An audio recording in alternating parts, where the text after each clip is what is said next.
નમસ્કાર મિત્રો, MR vlog and સ્ટોરીમાં આપનું સ્વાગત છે. આજે છે ધનતેરસ, એટલે ધનતેરસનો દિવસ ધન અને સમૃદ્ધિના દેવતા ધન્વંતરીની પૂજા માટે સમર્પિત છે.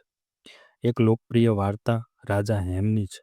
તેમના પુત્રના જન્મની કુંડળીમાં લખ્યું હતું કે લગ્નના ચોથા દિવસે સાપ કરડવાથી તેનું મૃત્યુ થશે.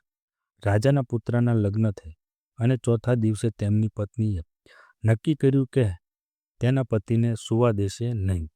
તેમને મહેલના દરવાજા પર સોના ચાંદીના સિક્કા ઘરેણાંનો મોટો ઢગલો કર્યો અને આખા ઘરમાં દીવા પ્રગટાવ્યા, જેનાથી આખો મહેલ પ્રકાશિત થઈ ગયો.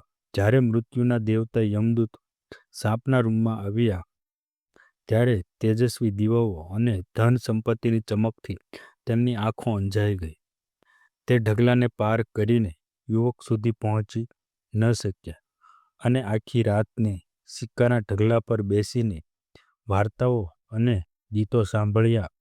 સવાર થતાં જ તે પાછા ચાલ્યા ગયા અને રાજાના પુત્રનું જીવન બસી ગયું. આ દિવસથી જ ધનતેરસ પર દીવા પ્રગટાવવાની અને નવા વાસણો કે ધન ખરીદવાની પરંપરા શરૂ થશે. તો આ દિવસે ધનતેરસના દિવસે આપના ઉપર ખૂબ જ ધન એવની સમૃદ્ધિ વરસતી રહે એવી ખૂબ ખૂબ શુભકામનાઓ. જો તમને મારી આ ચેનલ ગમતી હોય તો લાઈક કરજો, શેર કરજો અને સબસ્ક્રાઈબ કરજો.